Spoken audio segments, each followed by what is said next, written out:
Coming to you from the studios at the Illinois Rock and Roll Museum on Route 66, it's the Rock and Roll Chicago podcast. Rock and roll Chicago, rock and roll Chicago, my hometown.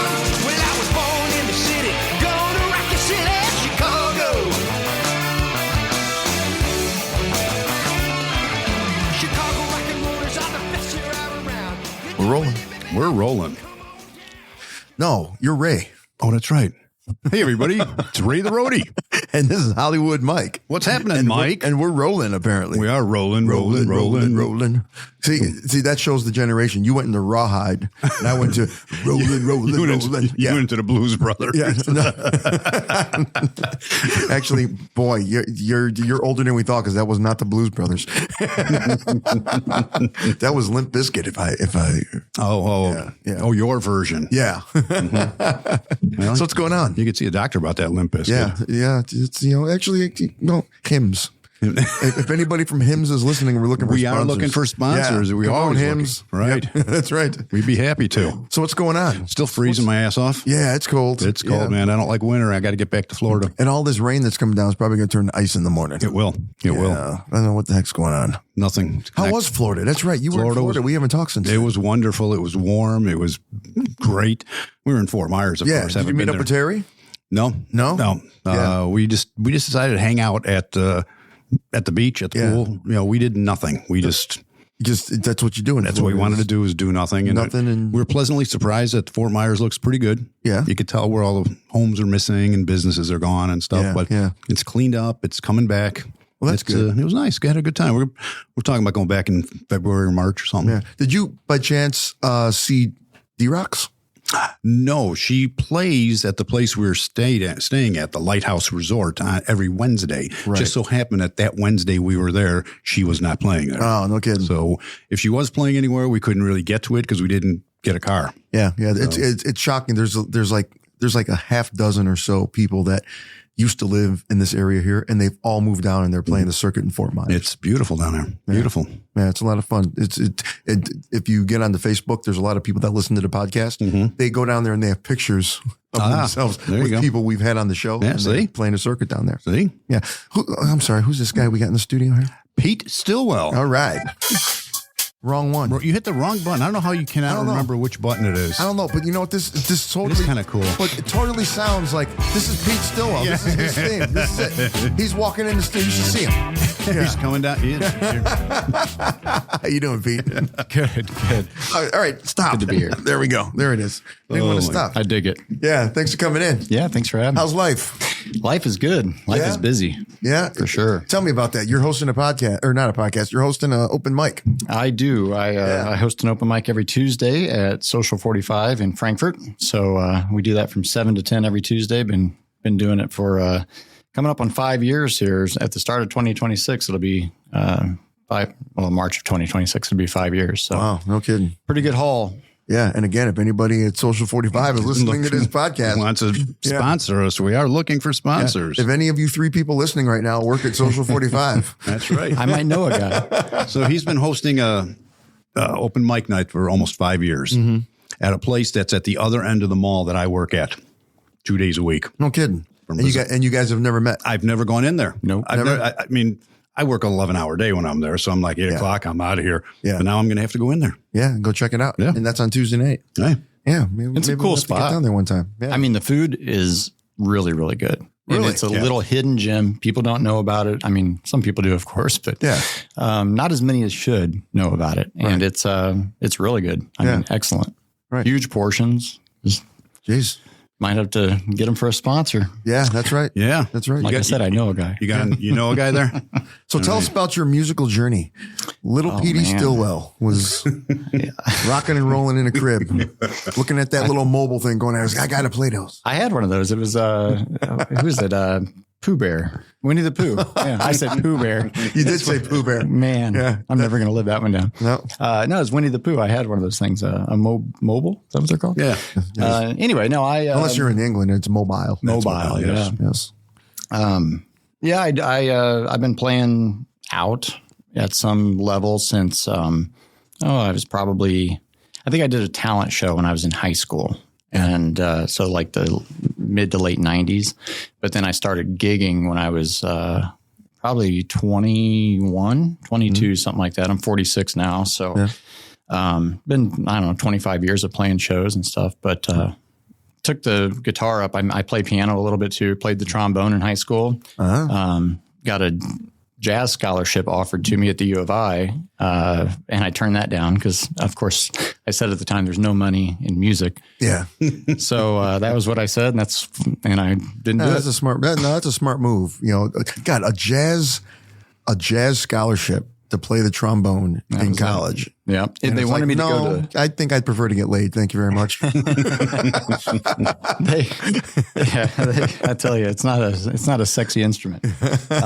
Although we were the most fun.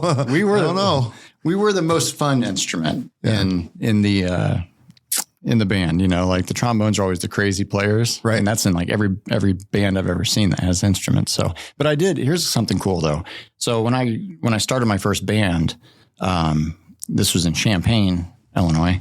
We had like 5 songs that we wrote, and trombone was on those songs. So wow. It became the most popular part of the show sometimes because they would wait for me to turn around, pick that thing up off the stand and rock it, you know? Yeah. Yeah. And it was cool. It was a cool thing to have in a kind of a funky jazz little element that we threw into a rock band. So yeah. Well, it came in handy. Yeah. It works out as a gimmick until people realize that it's actually kind of cool.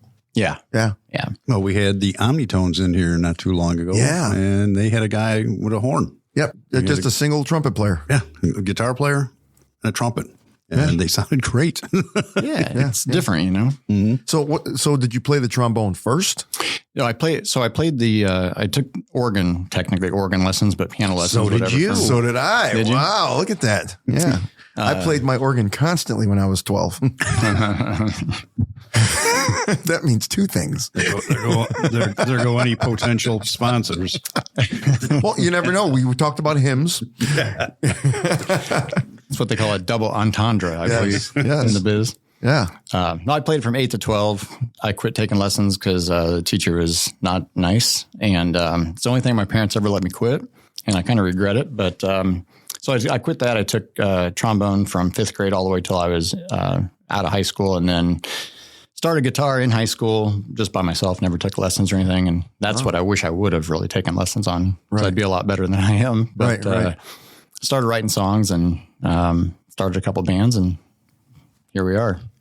I did the same thing. I started on the organ, but instead of going to trombone, I went to saxophone and then picked up the guitar. Sax is what I wanted to play. Yeah. I couldn't get a noise out of it. You can never get enough sax. It is weird. It is weird. Yeah. That's why I didn't stick with it. I kept breaking reeds because I was biting down on the thing. Oh man. Yeah, I just couldn't do it. So I was, I'm done with this. I did that for a few years, tried to play in the junior high band and decided, nope, this is no longer for me. I used to roadie for a saxophone guy. I used to have to suck his reeds before shows. God. That's just gross. It sounds like a real job too. Like I could see that being a thing, like some diva, some guy, Oh, I bet you there's somebody out there that does that. That I don't even know where to go from there now, Ray. Yeah, I know. You got to come up with the next question because I'm just dumbfounded. You sucking on reeds. So when you started putting the bands together, what you're playing? I played guitars. I mean, like music-wise. Oh, music-wise, yeah. People said we were a mix of like Counting Crows and Black Crows, which I always thought was kind of a cool way to use crows. Yeah. But it's pretty accurate. So a mix of like classic rock, kind of bluesy rock style with a more 90s kind of vibe, I guess you would say. But I listened to a lot of oldies and classic rock growing up. So I don't know. That definitely played into the songwriting, and I was the main songwriter. I mean, all the lyrics and probably 90% of the music, or 80%, I don't know, like most of it. So, but yeah, I picked up the guitar to write. It wasn't so that I could be like a lead player. I never got into it. Ironically, my first guitar that my parents and grandparents bought me was an electric guitar, but I didn't use it for lead guitar work. So I just learned chords and started strumming. And I think the first album that I think I remember right, what I taught myself on was Dookie by Green Day. Oh, wow. in 92 or 3 or whatever that was. Yeah. So I just learned it by ear. I've always had the ability to play by ear, which has come in handy in recent years of playing shows because I take requests on the fly and kind of like a live jukebox.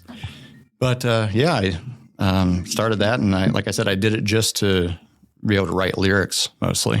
Yeah, right. And it worked out. Yeah, just something in potentially you could perform then by yourself because you'd have a way to accompany yourself. That's right. When you're writing and the whole. That's right. So tell us about your first band. Like how'd you put it together? Was it college guys or? It was a mix. Yeah. Being at Champaign, we had the U of I, it's 30,000 undergrad kids a year that come through. So you always have a fresh base. Yeah. And, it was a mix of a few different guys. We were just a 4-piece. It was called Eclectic Theory, and it was exactly that. It was very eclectic, and we had a lot of different styles rolled into one. So I had a very funky bass player that was incredible. I mean, he wasn't even a bass player. This is a crazy thing. I've always have said this. He was a guitar player who got recommended to us. He was like, yeah, Steve can play bass. Steve picks up a bass and just plays it like he's been doing it for 20 years and he's 20 years old. You know what I mean? Right. He could run scales up and down one-handed without even touching it live, like playing solos and stuff. It's like, man, just crazy how good right out of the box. Right. So we had a funky kind of bass player. We had a drummer who to this day is one of the best drummers I've ever probably played or seen live outside of like a major, like United Center type show, like for a local type band. The kid was phenomenal.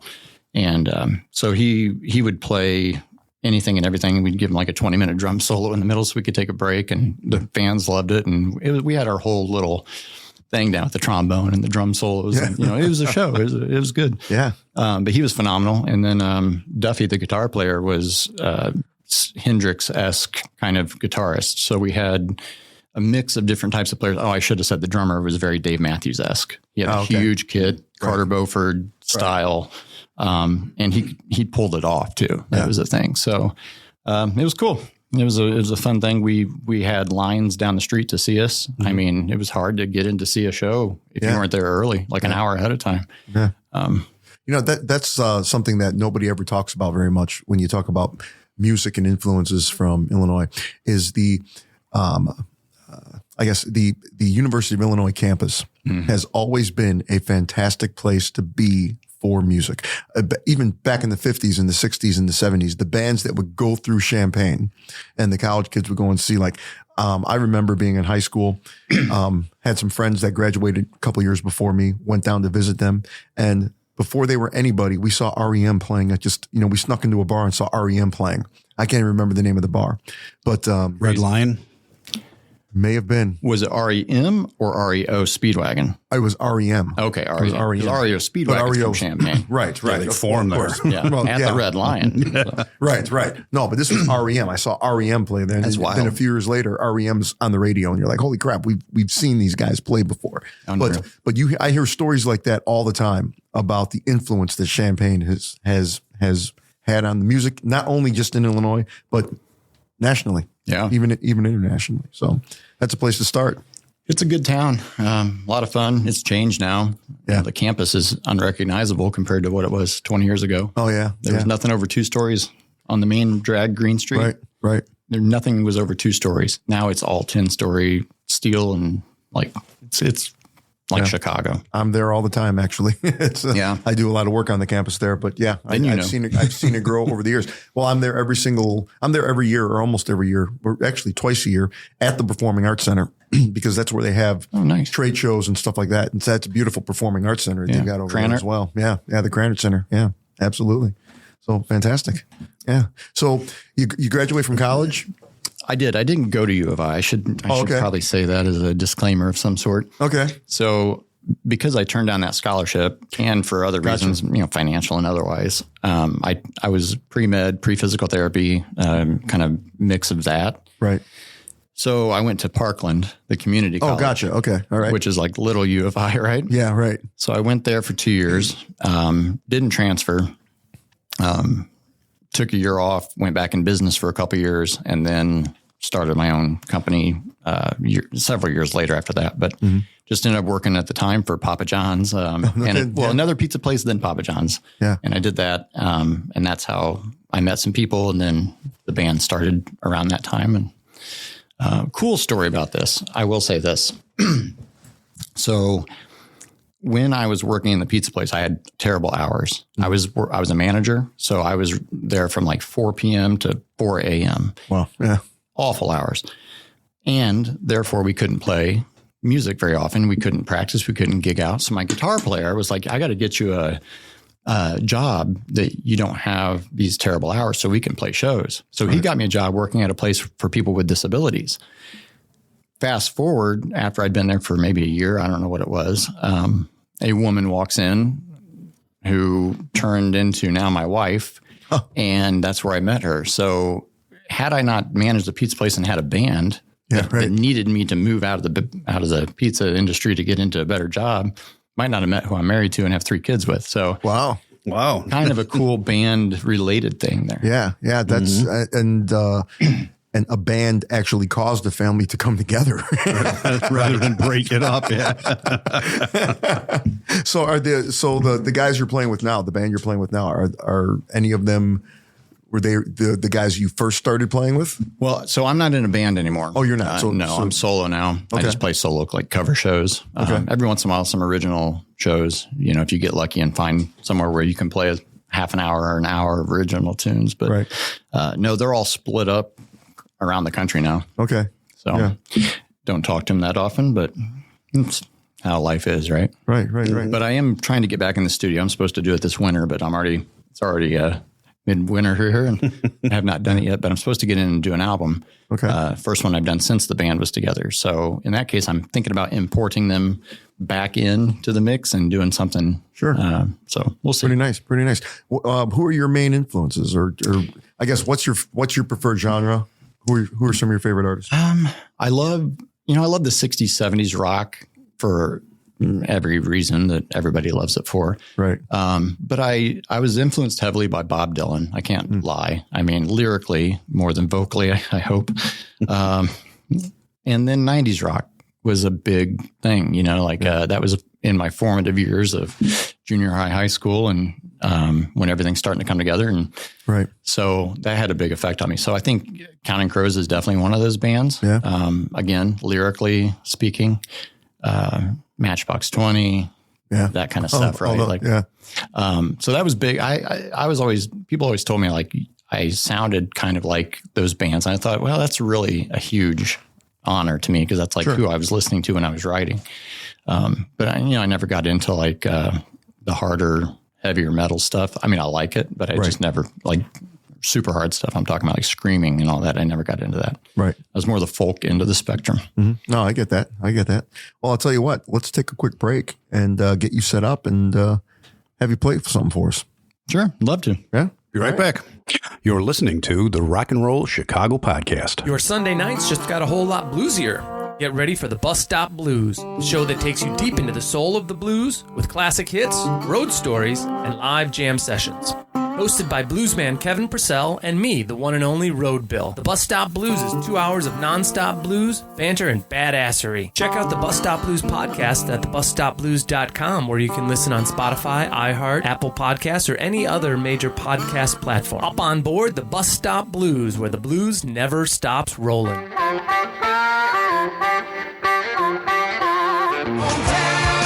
Hey, everybody, it's Ray the Roadie. And this is Hollywood Mike of the Rock and Roll Chicago Podcast. If you've been enjoying our weekly program, we have great news for you.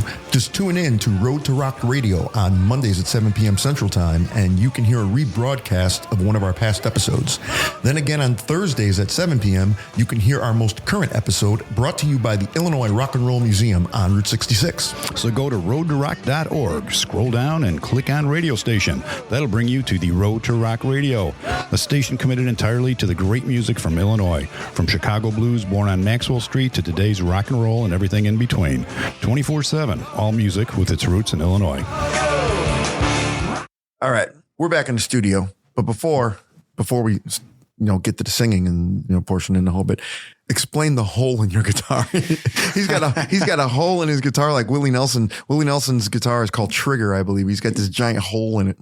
This one's not that big though. It's like mini Trigger or something. But no, I had a bigger body guitar before I had this Taylor. Yeah. And the pick guard was twice as big on that one as this one.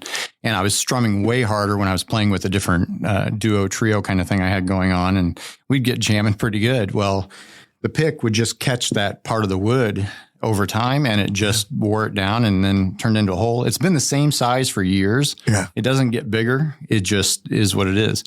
And here's the crazy thing. I went online one time, was looking at guitars, and I saw what I thought was my guitar on like a Google photo. Right. I was like, who's got my guitar? Why do they have a picture of it? It was exact. Yeah.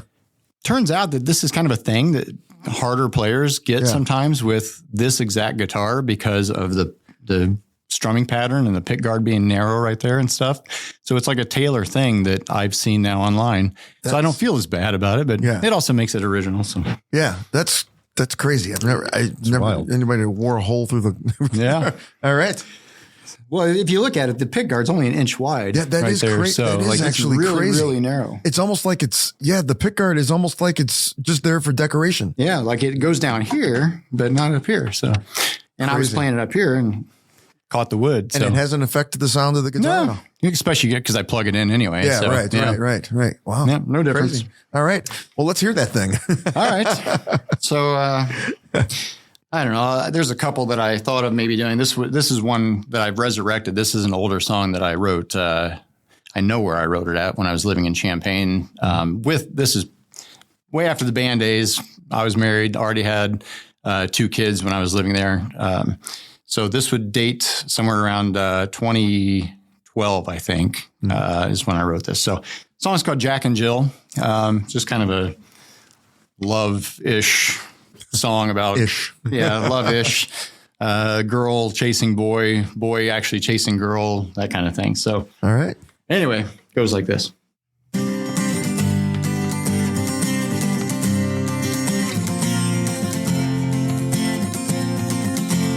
Well, if you shall be Jill, then I'll be Jack if I fall downhill. Don't you dare look back, 'cause a girl like you don't need no rolling stone. So I'll untie this knot and be gone by dawn. Oh, the rest was nice,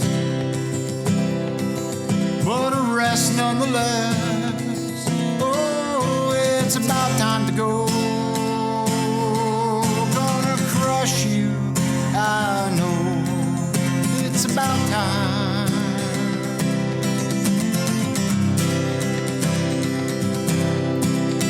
Well, it's all right with me. If you said I was wrong, I'll shoulder the blame as you add fuel to the flame.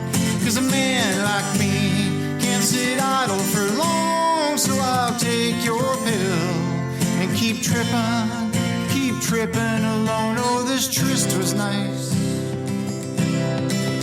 but a tryst nonetheless. Oh, it's about time to go. Gonna crush you, I know. It's about time.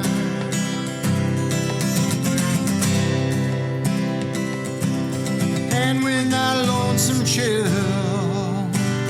rattles my windowsill, and that lonesome chill chills me to my bones, and I'm all alone. Oh, the end was nice, but the end nonetheless. Oh, it's about time to go.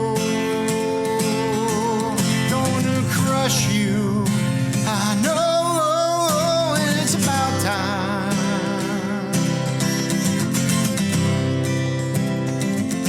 Oh, it's about time.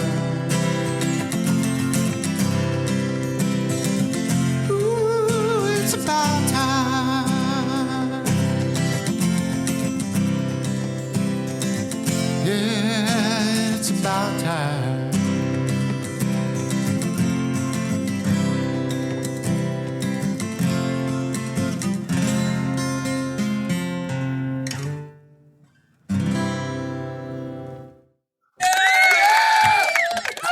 I got the right button that time. You did. You did. The boo button. That's right. See, after he said, you want me to play the whole song, and you said, yeah, go ahead. I thought to myself, what if this thing's like Stairway to Heaven or Inagata Davida that goes for like a half an hour? Well, I started thinking the same thing because he had all these little tempo changes and stuff in that song, and and kind of feeling changes. I was like, oh God, we're going to be here for 20 minutes. That's why he asked us. Are you sure you want this 20-minute song? Okay. Here we go. No, that was actually pretty good. 60s and 70s influence in there for sure. Yeah. I was hearing David Bowie. I was hearing Oasis. I was all kinds of stuff like that. Very A good. little bit of Beatles in there. And the interesting thing is like that, these are all band written songs. Yeah. Like, I mean, they're written for a band. Sure. So like you're hearing the stripped down total acoustic version. So like you don't hear the drums, you don't hear the bass part in my head or the lead parts and stuff. Sure. And it's totally different. I can't wait to get it on. I actually am going to put it on vinyl. Yeah. Nice. I can't wait to get it on vinyl just so people can hear the opposite. It's almost, some of them are going to be like so different. I'd be like, that's the same song, but Yeah. So that'll be cool. No, that's interesting. Got to get my button gear and get into the studio though. Yeah. I was hearing all kinds of strings and all kinds of stuff that could be potentially in the background of that. Yeah, there is some of that coming. So Yeah. Wow. And what was the influence for that song? You said it was about 2012 you wrote that. yeah, just I think just like every musician, you pull on life experiences and stuff. So a little bit of boy chase girl, girl chase boy. There's 3 different pre-chorus kind of lines that are in there. The first one is this rest was nice. The next one is this tryst was nice. Yep. And then the end was nice. Right. And so it's kind of a like break up, get together, all over, end kind of process of the song. So Yeah. I heard a few spots for a glockenspiel in there, I think. Yeah. You know what? A glockenspiel would go. I would do it just so I could say the word glockenspiel. Yeah. He always, he's looking for somebody that has a recorded glockenspiel. Yeah. Good luck. Or a glockenspiel in the band. Mm-hmm. Yeah. Yeah. We're going to find one one day. Well, we came close. We found one. Came close, yeah. Yeah. They did have a glockenspiel on one of those songs from that. Yeah, they did. Yeah. They did. So very interesting. funny. Yeah. So what has to happen for you, I guess, this year is almost over. Right. So what has to happen for you in 2026 to say, hey, man, I've accomplished my goals as a musician for this year? Put together this album first and foremost. I really want it to be a legacy piece for my kids, if nothing else. Like I don't ever expect to make it anywhere or do anything with it. Yeah. And as far as like this vocal problem I'm having right now, if you were telling me that this could be a 100-day thing, like if that's the case, it might be 2027 by the time I'm done. Yeah. But anyway, I just want to I really want to press it on vinyl and have a cool kind of legacy thing that my kids will have forever. Yeah. And grandkids and whatever else, So you don't have anything out there right now. Not new. Okay. Everything is old from, 20 years ago or 15, 20 years ago. Right. The band broke up. The band that I've had bands since. Right. The band that I did the most with that would have been anything and everything at the time we ended in 2008. Okay. So, right. So I don't have anything new since then, but my wife keeps getting on. She's like, just put it on TikTok, put it on YouTube. I'm like, I know. You got anything written? Ton of stuff. Okay. Yeah. So you do have songs available. Yes, I've got hours of original stuff. Right. That was one of them, but there's 100 more probably, or I don't know. So are you going to be pretty much grabbing music from different years and putting this together? If it's like a legacy piece, you're not going to be doing original writing just for this. No, good question. So there are a few that I wrote about a year ago now, because I planned on getting into the studio a year ago. Yeah. And then some things happened and I didn't, but there's 2 or 3 that I want to put on it that are new, like new. There's one I'm working on right now that I'm pretty sure will be on it. And then the rest of it will be from the last 15 years. Yeah. Because I was writing even when I wasn't in a band. So before and after bands, every once in a while, I don't force it. A lot of guys sit down and try to get in writing mode. I write, believe it or not, half of the songs I've probably written, especially in the last 5 years, have come in my sleep. Oh, wow. Like I had to get a notepad or use my phone. And what I started doing was texting myself. I'd wake up, 2, 3 in the morning, the whole song written in my head, and I would sing it and write it into my phone and go back to sleep. and then wake up in the morning and be like, oh, and sometimes I forget I did it. So like, oh, I forgot, like 2 days go by. It's like, oh, I forgot I did a song 2 nights ago at 3 a.m. See, that is not fair. That's not fair. It's a slow process though. When you wait for it to happen the right way. Yeah. It's a slow process. Yeah. Just to wake up and you're like, oh, here's a song. Got it. Done. Bam. Wow. Yeah. That's not fair to do that kind of thing. So let's get into the Wayback Machine. I love playing this game. So what's the first song you ever wrote? It was called Hollow. Okay. And it was, the lyrics were hollow. It was very cheesy, very, freshman high school kind of thing. Right. So, but you still play it out. No, I never play it. I don't even remember half of it. I know, it was the next thing I was going to say, play it. Well, play the half you remember. It was like, it was really like let's see if I think it's something like, I honestly don't really remember. I'm not trying to get out of this, but it's like something like, solid thoughts towards her, hollow commitments from her, laid out my life for a half year, chiseled out, forming my tears. It's like super cheesy, right? Like almost like that 80s hair metal-esque kind of like Bret Michaels would sing type thing. That sounds exactly like the first song I ever wrote, actually. I think it's the first song everybody. The only guy who ever made money off of it was Poison, right? With like Every Rose Has Its Thorns, like that same kind of like, every rose has its thorn. Yeah, it's like, no, that sounds exactly like my first song. It does.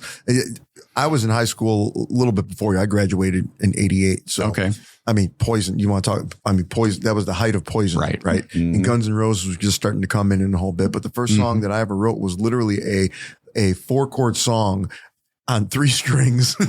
Wow. Syncopated, right? And the band that I was in said, no, you got to sing like the guy from Cinderella.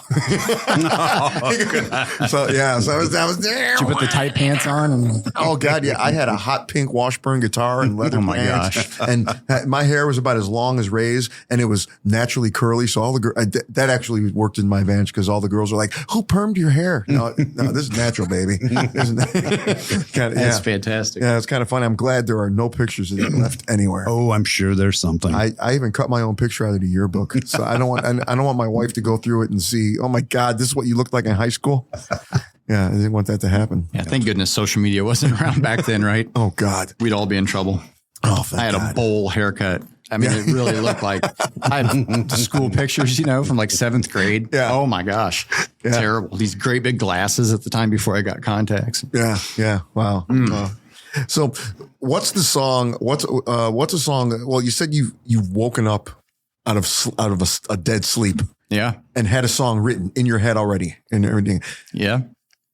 What's one of those?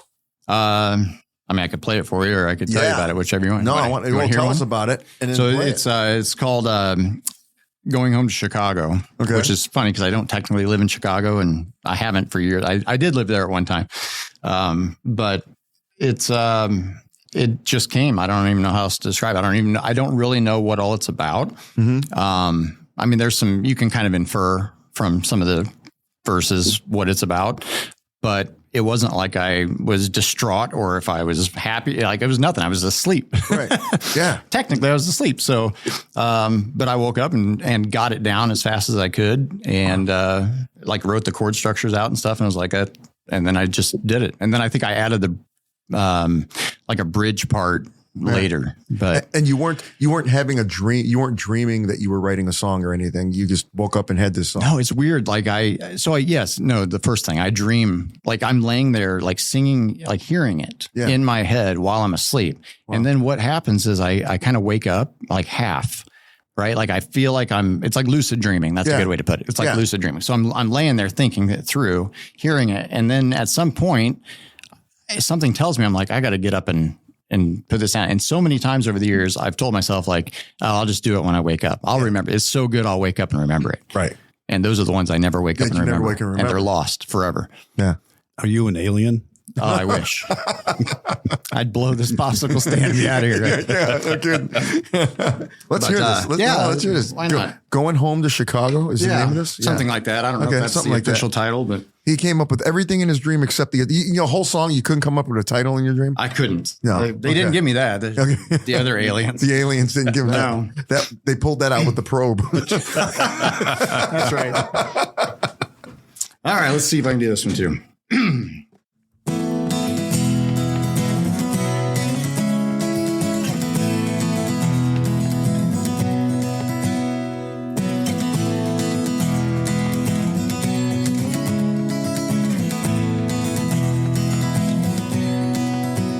Remember that time that you taught me to slow down?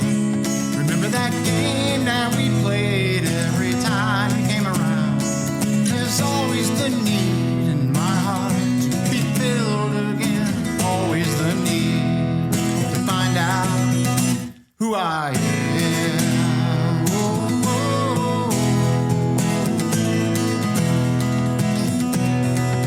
Now that I'm thinking about it, jealous of the way the sun warms your face, and I'm too proud to show it. I'm scared of how the ghost of my past come out to play. And I might be lying, but truth, the consequences are the name of the game.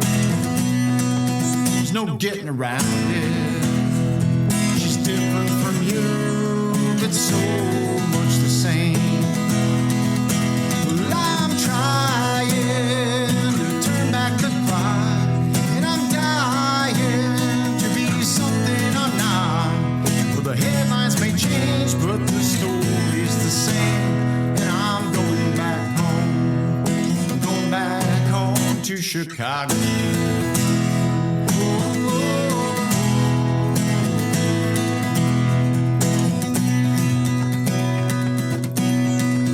And I'm playing the long game, fighting my way through the shortness of breath. My smile's misleading, but don't let it fool you, 'cause I'm scared to death. And she might be crying, it's not my fault, it's all in her head. It's all the same to you. I'd rather be drinking than lying here in bed. But instead, I'm trying to turn back the clock, and I'm dying to be something I'm not. Well, the headlines may change, but the story's the same. And I'm going back home. I'm going back home to Chicago.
band trombone solo. Get it. Love it. Got that trombone in there. Well, I'm going to go home and drop some acid and go to sleep and see what the hell comes out. Oh man, that whole thing came out of sleep, man. That's pretty cool. That's wild. That's it. That's like transcendent. It is really weird. It's but it only happens like twice a year. Like it takes me that. I only have like twice a year. Yeah. It takes me like twice a year. Twice too much. Twice too long to write a song though, or 10 times too long. Wow. I mean, I've actively written plenty of songs. Sure, of course. Of course. Percentage wise, 10% come like that, but they seem to be the ones that are the easy, it just comes out. Like it's done. It's like a package, like somebody just gives me a gift. Yeah. It's weird. That's very wild. weird. No kidding. Yeah. It's very weird. And I'm aware it's weird. Yeah.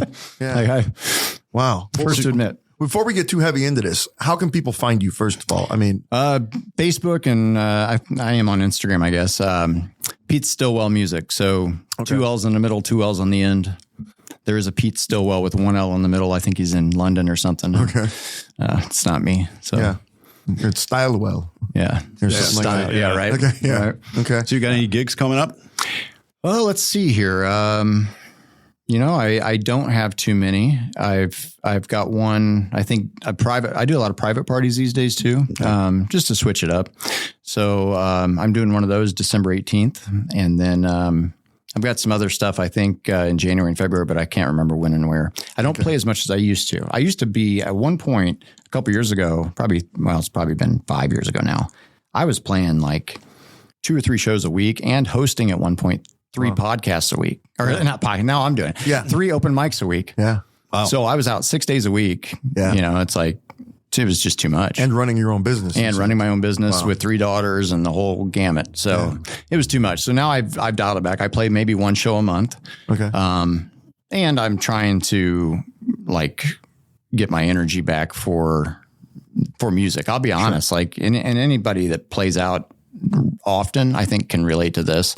The bar gigs and stuff take it out of you. Oh, yeah. Like over time, because you're playing the same, it is work and it's mental work. You're playing the same songs over and over and over and over. And it's like, talk about playing something in your sleep. Yeah. That's the stuff. Right. So I just mentally, just like I said with the open mic at Social 45, I took a month off from it and it came back stronger than ever. Now we got twice as many people showing up. I'm refreshed, so I'm a better host, and it's just one of those things. So that's kind of what I'm in the middle of right now, gig-wise. Yeah. And it's no fun to play in the winter when you got to schlep through the snow with. Tell me about it. I'm dreading the coming months. Yeah. Yeah. I hate that time of year. Warm weather, I'm going to pick it back up again for sure, which is what I'm booking now, because you got to book.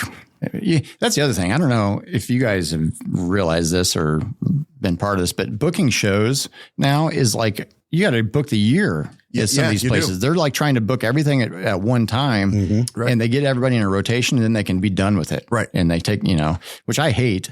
I'm like, I don't know. It just feels like it's, there's no thought put into it, right? Like, we got our 10 musicians. Here they are for the whole year. And so anyway, excuse me.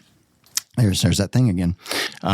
So it makes it hard to book and play shows. No, I get it. I'm old school. I like to just call up a place and take my flyer. Right. No kidding. But no, you're right. You got to start now. They're booking now. Yep. And and when March rolls around, you're hunting for gigs because everybody tries to fill it up. That's it. That's the way it goes. But so anybody that checks out my pages I do one thing well. I don't post a lot of music, but I post my shows and let everybody know where I'm at. So I do that well in advance. Yeah. Well, I'll tell you what, why don't we sign off and play us out? I know you probably have one in your mind that you definitely wanted to get out. Maybe. Let's see here. All right, I'll do one. I'll do an old one. Okay. This goes back to the Eclectic Theory days. So before you start, everybody look for that one show he plays a month. If not, you can catch him Tuesdays. At Social 45. At Social 45. And you're in Frankfurt. And I'm assuming you're opening up the night so they can probably see you play a few before you start bringing other fantastically talented musicians from the area up there. It really is a good open mic. Yeah. I mean, I got to say, I've been doing a lot of open mics for a long time. Yeah. And I tend to, for whatever reason, there's no doing of my own. I'm not patting myself on the back. I just tend to accidentally attract good talent, and we get good players. You know how some open mics, it's kind of like, oof, right? Yeah. It's almost like worse than karaoke kind of thing. This is not that. We get good quality. A lot of the people that eat there come up afterwards. We even get people that walk up and like tip the musicians and stuff. Nice. So like it turns into like a group gig kind of thing. So it's really cool. If there's any musicians listening to this, they should definitely check it out. Nice. Excellent. Fun spot. All right. Play us out. All right. We'll do.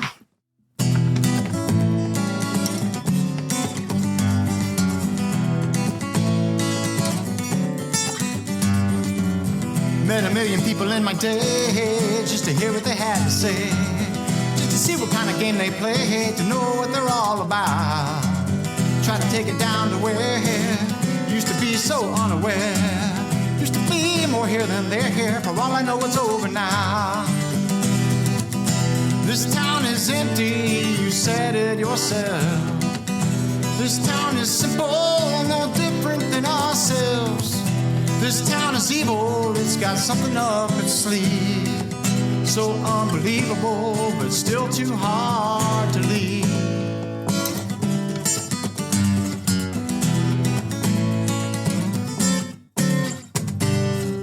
Thought about it day and night, didn't know if I was wrong or right. Couldn't see I was losing sight, my memories are history. Oh, whoa, I didn't listen like I thought I would. Didn't love you like I know I should. Can't be just what I thought I could. It's getting away from me. Oh, whoa. This town is empty, you said it yourself. This town is simple, no different than ourselves. This town is evil, it's got something up its sleeve. So unbelievable, unbelievable, yeah.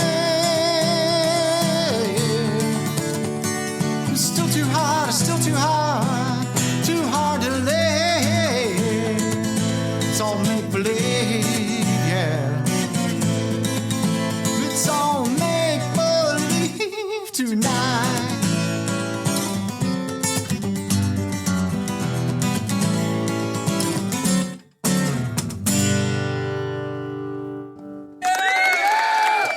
That was a little more, everybody. Thanks for coming out. There's a little more, but we'll leave it at that. Thank you, guys.